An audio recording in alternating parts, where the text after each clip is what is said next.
인간은 혼자서는 살 수 없는 존재입니다.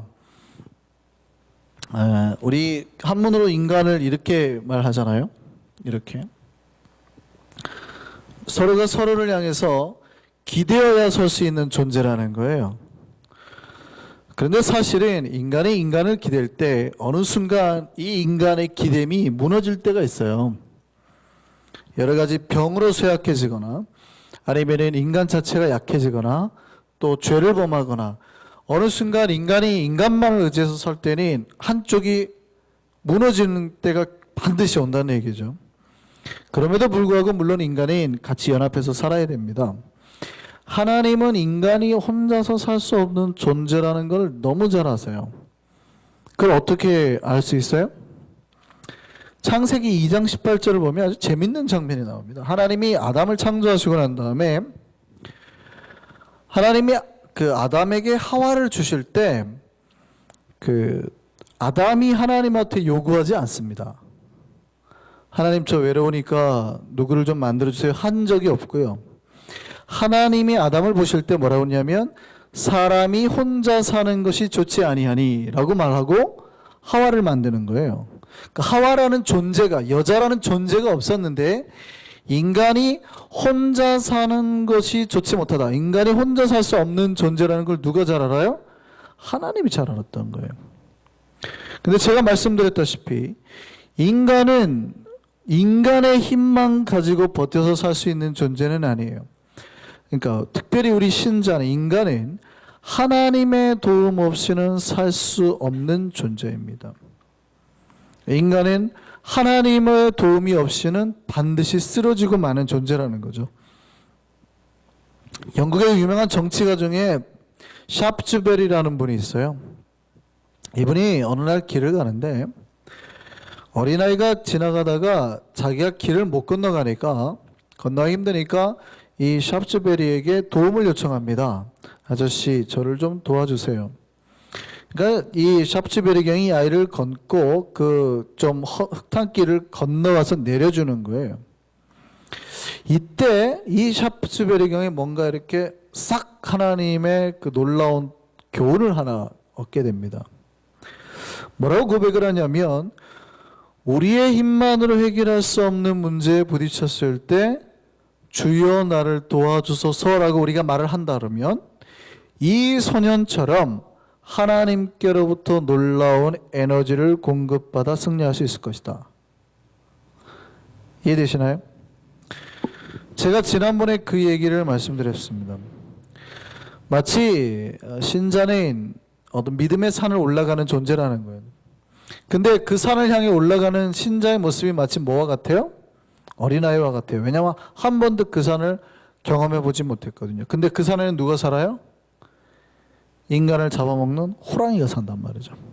어린아이 혼자 힘으로 그 산에 올라갈 수 있어요? 없어요? 없다고요.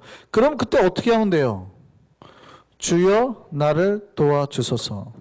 그러면 어떻게 하는 거예요? 예수께서 우리를 인도하여서 그 산 꼭대기까지 올라가게 하신다는 얘기죠. 인간은 하나님의 도움이 없이는 살 수 없는 존재예요. 그래서 예수님과 함께하지 않으면, 예수님이 주시는 힘의 능력이 없으면, 아무런 준비 없이 무장 없이 도움 없이 싸우면 사탄과의 싸움에서 반드시 패할 수밖에 없다는 거예요. 여러분 삶에 문제가 많아요, 적어요? 제가 어느 날 옛날에 치유 집회를 한 적이 있었습니다. 그 치유 집회를 그러니까 참석한 적이 있었어요. 교회에서 뭐 그런 은사가 있는 목사님 오셔서 치유 집회를 한 적이 있는데, 어디 아픈 분 나오라 그러잖아요. 어디 아픈 분 나오세요. 뭐 두통 있으신 분, 치통 있으신 분, 먹기 아픈 분, 배 아픈 분 나오라 그러잖아요. 근데 우리 교구 집사님이 계속 나가는 거예요. 저분 평상시에 분명히 건강했는데, 매일 운동하고 건강한 분인데 뭐 나오라 할 때마다 다 나가는 거예요. 나오라 할 때마다. 그런데 제 감각이 생각해 봤어요. 그 모든 말에 거의 내가 해당이 되는 거예요. 두통 있으신 분, 맞아, 요즘에 두통도 있는데, 뭐 어깨 결리신 분, 맞아, 요즘에 내가 어깨도 결리는데, 맞아, 요즘에 내가 허리도 좀 아픈데, 무릎도 아프고. 생각해보니까요, 저도 아픈 데가 무지하게 많더라고요. 생각해보니까 내가 그냥 건강하게 살았을 뿐이지, 진짜 치유 집회를 한다고 여기서 아픈 데 나오라고 하잖아요? 다 나오신다니까요. 깜짝 놀랐어요. 뭐 허리 아파, 어디 아파, 뭐 스트레스, 두통, 뭐 다 나오더라고요. 인간은 약한 존재예요. 문제가 많아요. 영혼에도 문제가 있고, 마음에도 문제가 있고, 삶에도 문제가 있고, 온통 문제투성이의 존재가 인간이에요. 어떤 사람이 고민이 충만해가지고 상담을 했습니다. 상담사한테 그렇게 물어봐요. 저는 정말 문제가 많은데 참 문제가 없는 곳 이 세상에 있을까요? 그랬더니 상담사가 그래요. 문제가 없는 것도 한 군데 있죠. 거기가 어딥니까? 공동묘지요. 죽은 사람 말고는 이 세상에서 살아있는 사람 중에서 문제 없는 사람이 없다는 거죠. 왜냐하면 인간 자체가, 삶 자체가 문제투성이라는 얘기거든요. 그러면 이 문제 많은 인간이 이 문제를 어떻게 해결하고 살아갈 수 있을까요? 우리 인간의 스스로 힘으로 그 문제를 해결할 수 있어요, 없어요? 없다는 거예요. 세상의 인간들은 항상 가능하다라고 말을 하는 겁니다. 물론 우리가 아예 그럼 아무것도 못하는 존재냐? 기독교가 말하는 것이 그러면 우리는 아무것도 하지 말고 하나님의 도움으로만 살자, 그런 뜻이냐? 아니에요. 궁극적인 우리의 인간의 문제 해결에 대해서 그럼 인간의 가능성이 있느냐? 없다는 거예요. 인간이 자기 스스로 죄의 문제에 대한 해결책을 가지고 있어요? No. 인간 스스로 영생의 문제를 깨닫고 스스로 변할 수 있는 존재예요? No. 그럴 수 있는 존재가 아니라는 거예요. 여러분이 아무리 하루에 5시간씩 운동을 해도요, 절대 죽음의 결과에서 벗어날 수는 없습니다. 조금 나아지는 거예요. 그렇잖아요. 그러니까 인간이 할 수 있는 한계가 딱 이미 정해져 있어요. 무슨 얘기인지 아시겠어요? 거기를 넘어설 수가 없는 거예요. 그러니까 우리가 할 수 있는 한계라는 게 정말 미미한 이 사이에서의 가능성일 뿐이에요. 좋아졌다 나빠졌다 좋아졌다 나빠졌다 하지, 영생이랄지 죽음이랄지 이 세계에 대한 우리의 어떠한 해결의 방법이 있어요? 없다니까요. 전혀 없어요. 전혀. 여러분이 1년 뒤의 삶, 10년 뒤의 삶, 100년 뒤의 삶에 대한 어떠한 해결책이 있어요? 보험 들어놨다 해결이 돼요? 이 안에서 해결될 것뿐이라니까요. 내가 아프고 내가 죽었을 때에 약간의 도움일 뿐이지 궁극적인 어떠한 해결이 될 수가 없다 이 말이죠. 인간은 스스로 자기의 문제를 변화시킬 수 있는 존재가 아니거든요. 그걸 누가 제일 잘 알아요? 하나님이 제일 잘 아세요. 그래서 하나님이 우리를 도울 자를 보내셨어요. 그분이 누구세요? 그분이 누구세요? 그분의 별명이 보혜사예요. 보혜사. 보혜사가 누굽니까? 많은 분들이, 여기서 우리 정확하게 하고 가시자고요. 많은 분들이 보혜사 그러면 성령으로 이해하는 경향이 있습니다. 그런데 정확하게 아셔야 돼요.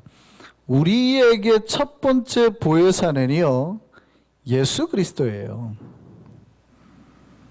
요한일서 2장 1절 말씀 보시죠. 같이 읽겠습니다. 시작. 나의 자녀들아, 내가 이것을 너희에게 쓰면 너희로 죄를 범하지 않게 하려 함이라. 만일 누가 죄를 범하여도 아버지 앞에서 우리에게 대언자가 있으니 곧 의로우신 예수 그리스도시라. 이렇게 되어 있어요.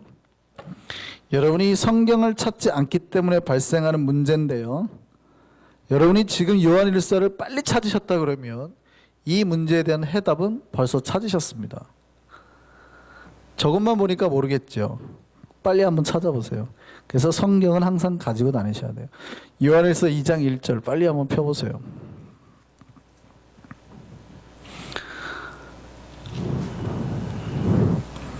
자, 요한일서 2장 1절 보세요. 아버지 앞에 우리에게 대언자가 있다 그랬잖아요. 이 대언자에 대한 다른 번역이 있죠. 뭐라고 되어 있습니까? 뭐라고 되어 있어요? 보혜사라고 되어 있어요. 무슨 뜻인지 아시겠어요? 아버지 앞에 우리의 보혜사가 있으니 그 보혜사가 누구라는 거예요? 곧 의로우신 예수 그리스도. 원래 예수 그리스도가 우리의 보혜사예요. 그 보혜사가 어디 계시다는 거예요? 너희 안에. 골로새서 2장 1장 27절 말씀 보시죠. 하나님이 그들로 하여금 이 비밀의 영광이 이방인 가운데 얼마나 풍성한지 알게 하려 하심이라. 이 비밀의 영광이 이방인 가운데 얼마나 풍성한지 알게 하심이라. 이 비밀은 뭐예요? 너희 안에 계신 예수 그리스도입니다. 너희 안에 계신 예수 그리스도. 보혜사가 어디에 있어요?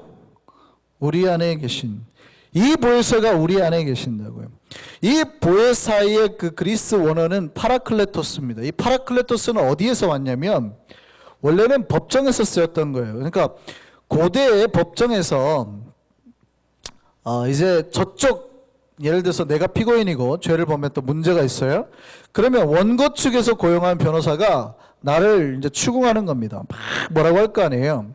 그럼 내가 변호할 수 있는 입장이 못 돼요. 막 난처한 거예요. 변호사하고 말싸움을 할 수가 없는 거예요, 아예. 그럴 때 고대 사회에 어떤 관습이 있냐면 나랑 가장 친한 친구를 옆에 세우는 관습이 있어요. 이 친구가 피고에 대해서 파라클레테스가 되는 겁니다. 이 파라클레테스가 되는데 이 파라클레테스가 바로 그런 보혜사라는 뜻이에요. 무슨 얘기냐면 어떠한 곤란한 상황에 처한 사람을 도와주기 위해서 목숨을 내걸고 변호해서 승리하게 되는 위로자라는 뜻이 있어요. 그게 원래 그래서 우리가 보통 파라클레토스, 그러니까 보혜사라는 말은 히브리어로 파라클레토스인데 여기 파라클레테스에서 왔거든요. 그러니까 예수가 어떤 분이라는 거예요?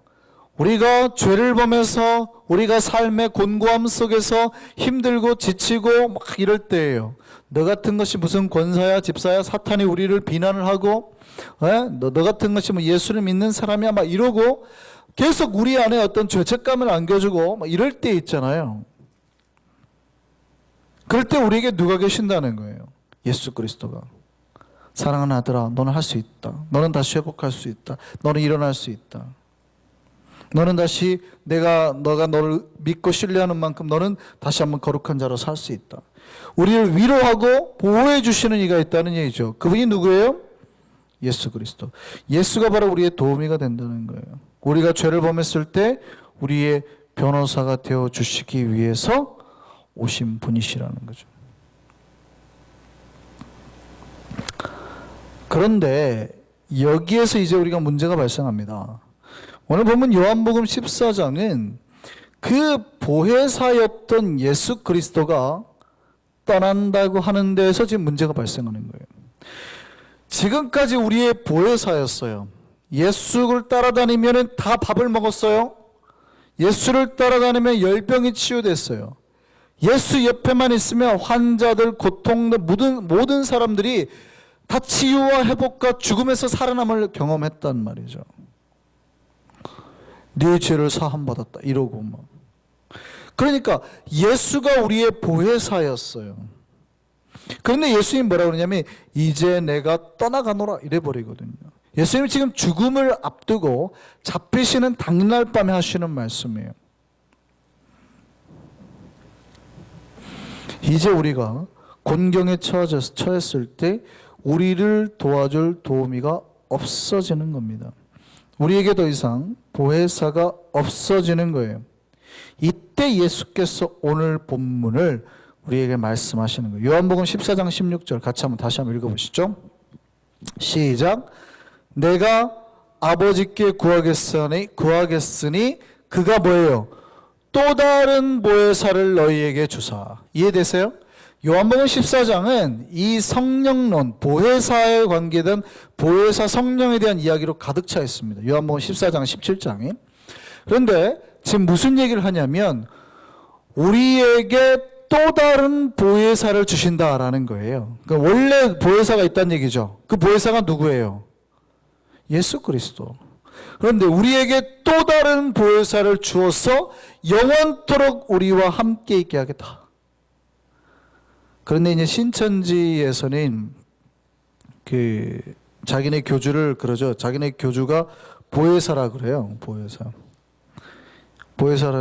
야, 왜 보혜사냐 그랬더니 또 다른 보혜사라 그러잖아요. 그럼 원래 보혜사가 있다 그러잖아요. 그래서 원래 보혜사가 있는데 그 보혜사가 이만이다. 뭐 이렇게 가르치죠. 굉장히 성경을 모르는 사람들이 하는 얘기예요. 원래 보혜사는 누구라고요? 예수 그리스도. 그러니까 자기가 교주라는 얘기를 들어요. 왜 네가 보혜사냐? 그랬더니 사자가 한문으로는 스승사자거든요. 저게. 그랬더니 꼭 그런 뜻이 아니라 우리에게 좀 보호해주고 위로해주는 스승이시다 이렇게 말을 바꾸는데 그 얘기는 자기가 예수라고 말을 하는 거예요.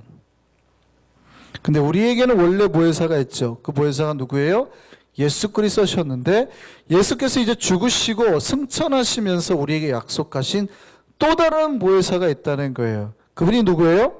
성령이시죠. 그래서 보통 우리가 보혜사 그러면 이제 성령님을 얘기합니다. 그런데 그 보혜사는 우리와 영원토록 함께 계시고 우리 속에 똑같이 계셔서 우리를 지키고 보호하신다는 거예요. 믿으십니까? 여러분이 예수를 믿으면 예수를 믿음과 똑같은 보혜사이신 성령께서 여러분 안에서 떠나지 아니하시고 영원토록 지켜주신다고요. 죄나 근심과 걱정으로부터. 믿으십니까? 여기서 이제 우리 걱정이 하나 있어요. 문제는 또 다른 보혜사인데 이 또 다른 보혜사가 원조 보혜사와 똑같이 힘이 셀까? 원조 보혜사는 하나님이잖아요. 무슨 말인지 아시겠어요? 자, 우리가 처음 예수를 믿을 때에 신앙을 가졌을 때에 우리가 배운 분은 예수거든요. 예수 그리스도는 누구예요? 하나님이세요. 믿으십니까? 보통 우리가 예수 그리스도 하나님 그러면은 되게 헷갈려 하세요. 하나님 그러면은 아버지를 자꾸 생각을 하시죠. 그래서 자꾸 헷갈려 해요. 한국 크리스천들이. 제가 말씀드렸죠. 하나님은 원래 누구를 말하는 거예요? 보통 우리가 습관적으로 아버지 하나님을 말하죠. 성부 하나님. 그런데 또 누가 있어요? 성자 하나님이 계세요. 또요. 성령 하나님이 계세요.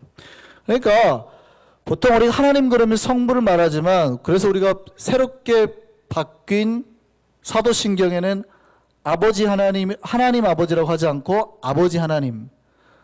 나는 전능하셔서 천지를 만드신 아버지 하나님. 이해되세요? 을 믿으며 이렇게 되잖아요. 하나님 아버지라고 안 하잖아요. 왜 대답이 없어요? 아버지 하나님이 된단 말이에요. 성부 하나님에 대한 고백이에요. 우리가 보통 하나님을 습관적으로 성부를 하나님이라 하지만 정확하게는 성부 하나님, 성자 하나님, 성령 하나님이 되는 거예요. 근데 잘못된 우리가 보통 네스토리우스 이단 정죄를 당할 때 그 사람들이 가지고 있는 신앙은 뭐냐면 하나님은 한 분, 성부 하나님만 하나님이고 성자 하나님은 좀 못해, 성부보다. 성령 하나님 좀 더 못해. 이런 사고를 가지고 있어요. 요게 이단 정죄를 당하는 거죠. 요거를 이제 이런 생각을 가지고 있는 사람들을 신학적으로 어려운 말로 유사본질이다 그래요. 예수님이 거의 하나님급이긴 한데 하나님하고 똑같지는 않아. 약간 밑에 있어요. 그러니까 비슷하지만 좀 본질은 좀 달라. 유사하기만 하지 같진 않아요. 그런데 우리는 동일 본질. 그는 본래 하나님과 본체 신학 같다는 얘기예요. 그러니까 예수가 하나님이 아니에요. 여러분 고백 잘 하셔야 돼요. 예수가 하나님이라고 고백하지 않으면 이단입니다. 많은 그 개신교 한국 개신교인들이 예수를 하나님, 그러니까 아버지 하나님 밑에 급으로 생각한단 말이죠. 유교적 사고 때문에 그래요. 유교적 사고 때문에. 아버지와 아들 관계 때문에. 성령님은요, 급을 많이 밑으로 보죠.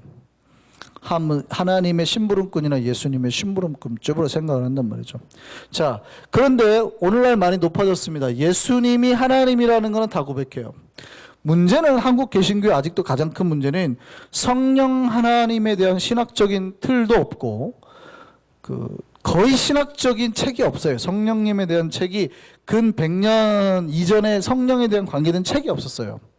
지금 20세기 넘어와서야 성령에 대한 책들이 막 넘쳐나거든요. 근데 그런 책들도 주로 은사, 능력, 파워 이쪽에 많이 관계되었지 성령님에 대한 거는 아직도 신학적으로는 굉장히 약해요. 굉장히 약해요. 그러면 우리가 이제 뭘 고민하냐면 보혜사긴 보혜사인데 이 보혜사가 원조 보혜사와 똑같이 나를 지켜줄 힘이나 능력이 있느냐예요. 혹시 짝퉁 안 해요? 여러분 불안하지 않으시냐고요. 예수가 여러분 안에 있다 그러면 왠지 든든한데 하나님이시니까. 성령이 우리 안에 계신다 그러면 왠지 불안하지 않아요? 그것보다는 예수님이 우리 안에 계신다는 게 좀 낫죠. 안 그러세요? 요한복음 14장 16절에 여기서 또 다른 보혜사라는 말에 헬라어를 살펴보면 이렇게 되어 있어요. 알로파라클레토스. 무슨 얘기냐면 이 알로스라는 말이 되어 있는데요. 알로라는 말에 원래 근데 알로스인데 다른이라는 뜻이거든요. 이 다른이라는 말은 아예 다르다라는 뜻이 아니라 종류나 성질이 똑같이 다른이라는 뜻이에요. 그러니까 똑같은이라는 뜻이에요, 원래. 그러니까 예수께서 성령을 또 다른 보혜사라고 말씀하시는 거는요. 예수께서 보내실 성령은 예수와 동일한 인격, 동일한 목적을 가지고 있다는 뜻이에요. 이해되시나요? 그래서 삼위일체라는 말이 굉장히 잘못된 단어인데요. 삼위의 일체라는 말 때문에 우리는 항상 헷갈립니다. 세 분이 한 분인 것처럼 항상 착각을 해요. 삼위일체의 본질적인 뜻은 세 분이 하나라는 것을 말하기 위해서가 아니에요. 세 분은 하나일 수가 없죠. 세 분이 자꾸 하나라고 가르치는 신학은 굉장히 위험합니다. 원래 한 분인데 다른 형태로 나타났다는 뜻이거든요. 절대 그렇게 해석하면 큰일 납니다. 절대 아닙니다. 일체라는 말 때문에 그래요. 삼위일체의 본질적인 뜻은 세 분의 위격이 동일하다는 거예요. 절대 성령님이 성부나 성자보다 낫지 않다. 예수가 성부보다 낫지 않다. 이게 삼위일체의 목적이거든요. 그렇다면 똑같아요. 예수께서 떠나가시고 우리에게 함께 하시는 보혜사, 영원토록 우리와 함께 계신 보혜사는 예수가 하셨던 것처럼 똑같이 죄에서 우리를 이끌고 건져내고 거룩한 삶으로 우리를 인도하고 우리를 위해서 목숨 바쳐서 사랑하신다는 거예요. 영원토록 우리를 목숨 바쳐서 지키실 거라는 거죠. 이해되시나요? 예수가 십자가에 죽으셨던 것처럼 성령께서도 우리를 위해서 목숨 바쳐 우리를 구원의 길로 인도하실 거라는 거예요. 그런데 오늘 우리에게 위로가 되신 말씀은 그 성령이 영원토록 단 한순간도 떠나지 않고 우리와 함께 하겠다는 거예요. 여러분 얼굴에 주름살 좀 펴주십니까? 혹시 이 밤에 어쩌면 근심과 걱정 마음에 무거움이 있으신 분들이 있을지 모르겠습니다. 그런데 여러분의 영적인 보톡스는 이미 여러분 안에 들어있어요. 여러분의 은혜의 다리미는 이미 여러분 손에 주어졌다고요. 그 약효를 누리면 돼요. 영적인 다리미를 대고 눌러버리면 해결이 돼요. 네, 많은 신자들이 그것을 들고 있으면서 걱정한단 말이죠. 왜 내 삶에 주름살이 안 펴줄까? 문대면 되는 거예요. 왜 내가 이렇게 주름살이 많아? 바르면 되는데. 영적인 보통수 이렇게 하면 되는데. 그거를 안 하고 계속 고통하는 거죠. 마치 이거에 밥을 앞에 두고 굶어 죽는 아이다. 왜 이렇게 배가 고플까? 왜 내 인생은 배가 고플까? 먹으면 된다고요. 먹으면. 신자들의 삶은 언제나 그 해답이 우리 안에 있어요. 왜냐하면 하나님이 우리 안에 있다고 약속을 하셨고 지금도 계시기 때문에요. 여러분 안에 계신 그 예수 그리스도 성령님의 손을 붙드시기 바랍니다. 성령께서 하시는 게 뭐예요? 요한복음 16장 7절에서 13절 말씀 보시죠. 같이 읽습니다. 그러나 내가 너에게 실상을 말하노니 내가 떠나가는 것이 너에게 유익이라. 예수께서 하신 말씀이에요. 내가 떠나가지 아니하면 보혜사가 너에게로 오시지 아니할 것이요 가면 내가 그를 너희에게로 보내리니 그가 와서 뭐에 대해서? 죄에 대해서, 의에 대해서, 심판에 대해서 세상을 책망하리라. 무슨 얘기냐면 성령께서는 오셔서 성령께서 하실 일이 뭐냐면 죄에 대하여, 의에 대하여, 심판에 대해서 책망하시는. 무슨 얘기냐면 죄에 대하라는 것은 죄에서 벗어나서 믿음을 가지라는 거예요. 의에 대해서는 의로운 삶을 살라는 거예요. 성령이 우리 안에 오셔서 하시는 구체적인 일이 뭐냐면 하나님을 믿게 하고 우리를 의롭게 거룩하게 살게 하시고 또 우리에게 닥칠 모든 심판을 피해서 안전하게 하시는 분이다 라고 그 말이죠. 그러니까 우리가 성령의 인도함을 받아서 살면 앞으로 우리에게 다가올 모든 죄나 심판에서 벗어나게 되고 우리가 이제 의로운 자로 살 것이고 거룩한 자로 살 것이고 하나님과 함께 동행하는 자로 살게 된다는 거예요. 그 하나님은 성부 하나님일까요? 성자 하나님일까요? 성령 하나님일까요? 우리가 하나님과 함께 동행한다는 말은 누구와 함께 동행하는 걸까요? 세 분과 함께 동행하는 거예요. 세 분과 함께. 예수님의 이름이 임마누엘이잖아요. 하나님이 너희와 함께 계시다. 성부께서 우리와 함께 계심을 예수가 오셔서 증명해냈고 성령님이 너희와 함께 영원토록 함께 한다고 그랬으니까 성부, 성자, 성령 하나님이 우리와 함께 계신다 이 말이에요.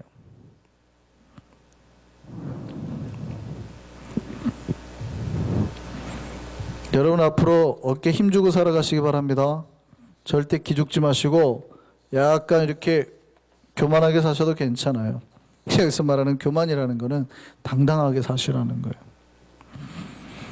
교회는 성령의 인도하심을 받아 살아가는 공동체입니다. 그래서 여러분이 인생 가운데 항상 그 안에 계신 예수의 손을 붙들기 위해서 살아야 돼요. 성령의 손을 놓으면 미아가 되는 거예요.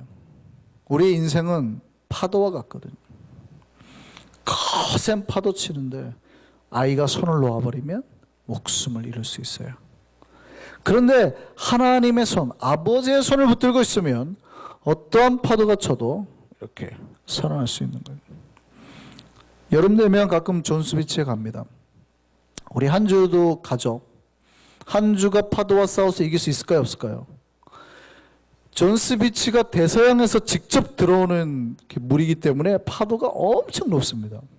미국은 파도도 세잖아요. 엄청 높아요, 파도가. 그런데 5살 배기 한 주가 그 파도에서 살아남을 수 있을까요? 자기는 살아남을 수 있다고 생각을 해요. 겁없이 막 뛰어들어요. 막 그것이 막 파도만 오면은, 그러니까 파도가 얼마나 높이가 세냐면 물이 빠질 때는 발목까지밖에 안 와요. 파도가 칠 때는 가슴까지 친단 말이죠. 제 가슴까지. 제가 얕은 데 서 있을 때. 그러니까 엄청나게 이 밀물과 썰물의 차이가 엄청난 거예요. 한 주가 겁도 모르고 가다가 몇 번 뒤집어집니다. 근데 제가 그때 손을 잡고 파도가 올 때마다 들어줘요. 이렇게. 파도가 올 때마다 한 주 얼굴이 제 앞에까지 오는 거죠. 이렇게. 그러므로 인해서 한 주는 자기의 키를 훨씬 넘는 파도 속에서도 안전하게 버틸 수 있는 거죠. 교회는 성령의 손을 잡을 때, 우리와 함께 계시는 보혜사의 손을 잡을 때 언제나 안전하는 거예요. 그런데 우리가 할 수 있다는 교만함과 자만함 속에 하나님의 손을 놓는 순간, 성령의 손을 놓는 순간 우리의 인생은 파도에 쓸려가게 되는 거예요. 여러분 삶에서 절대 성령님의 손을 놓지 말고 붙들고 살아가는 우리가 되기를 바랍니다. 주께서 놓으시는 일은 없습니다. 여러분이 잡으면 돼요. 우리 인생 주님 손 꽉 잡고 주님과 함께 살아가는 우리가 되기를 바랍니다. 우리 안에 계시는 성령님과 평생 동행하는 우리가 되기를 바랍니다. 우리 인생이 복된 인생 될 줄 믿습니다. 기도하시겠습니다.